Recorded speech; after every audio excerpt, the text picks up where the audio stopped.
Hi, and welcome to Prepping Essentials. Well, if you've been looking at the news over the last few weeks, you can't have failed to notice the ongoing crisis in the Gulf and the war of words between the United States and Iran. The Gulf region's always been a hotbed for political and terrorist activity, and it's even seen its fair share of wars over the last couple of decades.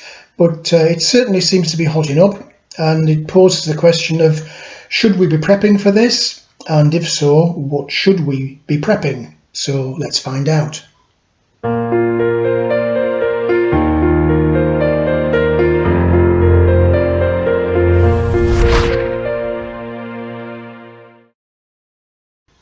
I did a video previously on this subject a couple of months ago now, as the first signs of this current crisis started to appear. It all started off around the 12th of May with 4 ships being attacked in Fujairah port in the UAE, and then shortly after that, on the 13th of June, we had 2 tankers sailing through the Gulf off the coast of Oman, which were also attacked. The US moved quite quickly to blame Iran and to suddenly start piling lots of US troops and military equipment into the region. And only a few days later, in fact today, the news broke that a US surveillance drone had been shot down. Each side is counterclaiming as to where that was. The Iranians say it was in Iranian airspace, and the Americans say that it was in international airspace. But wherever it was when it was shot down, it's heightened tensions even further, and it looks now like we might well be heading into a major crisis. While most sensible people will be hoping and praying that we don't end up with another boots on the ground scenario like we did in Iraq, you never know. And it's worth just considering what kind of crisis situations or potential problems could arise as a result of entering into a Gulf War III or war with Iran. The biggest and most obvious problem to arise out of another conflict in the Gulf would be the impact on world oil and gas supply and pricing.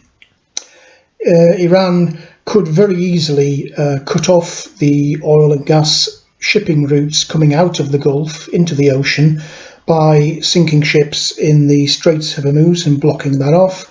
Similarly, they do have the largest supply of ballistic missiles in the Middle East.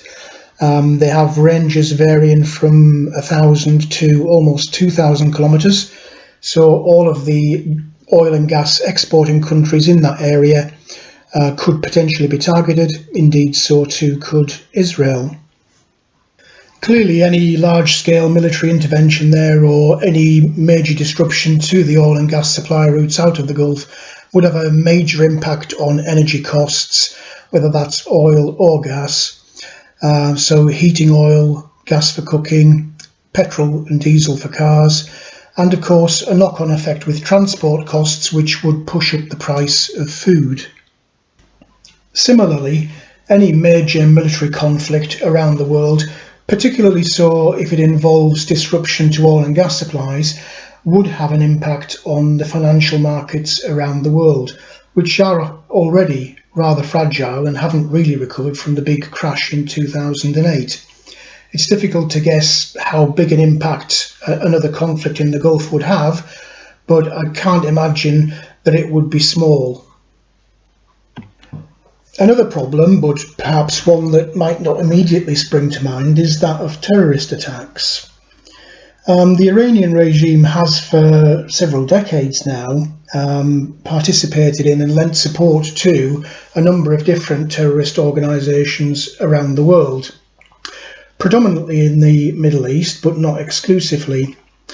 They've also not had a problem in going out themselves with their own agenda and acting independently.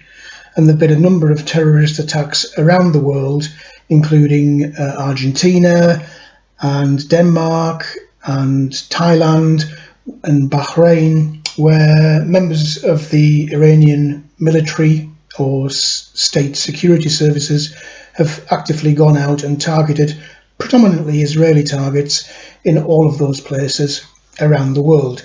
And there's nothing to say that they wouldn't take advantage of the contacts that they have currently and have proxy terrorist attacks going on in retaliation for any land-based invasion or attack on their own country.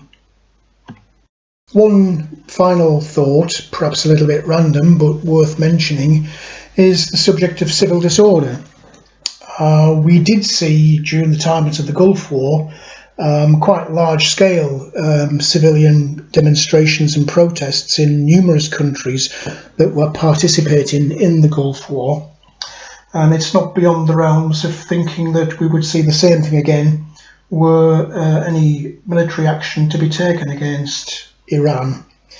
It's more noteworthy, I guess, now because many countries around the world already have quite significant amounts of political tensions in their own countries, including the US, the UK and France. And it doesn't take much for professional political agitators to turn a peaceful demonstration into quite significant and often widespread civil disorder or looting. So that's my thoughts on some of the potential consequences if the military and political situation in the Gulf continues to escalate and we end up with some kind of military intervention in Iran. So with having said that, what should we be doing in terms of preparation and planning? Well, I guess it's pretty much the same as I say in the majority of my videos, and certainly in my previous video on the subject of a potential Gulf War. We should be stockpiling long-term stores of food, water and equipment. As this is a potential to impact on energy, perhaps now is a good time to start thinking about stockpiling fuel for your vehicles. And whilst on the subject of energy and fuel, maybe it's time, if you haven't already done so, to start thinking about alternatives to oil and gas and even potentially electricity. One final thing that I always encourage people to think about is the subject of having cash on hand in the home rather than stuck in a bank account somewhere. In any major grid down scenario, you're going to lose access to ATMs and card payments. Indeed, you might lose access to all of your money altogether and potentially even forever. So in the early days of any crisis, you're generally going to find that electronic payments don't work and you've got to resort to cash. And if you don't have a supply of cash on hand in the home, you're a little bit buggered really. Well, that's it for this video. I hope that you found something in there that was of use to you. If you did enjoy the video, then please do click on the like button. Also, feel free to hit the subscribe button if you haven't already done so. You might have noticed on my YouTube channel page, I'm heading towards the 700 subscriber mark. Would really appreciate a little bit of a push to try and get on and beyond that 700 and heading towards the 1000 subscriber mark. As always, welcome any comments, questions or suggestions you might have. Just leave them in the comment section below.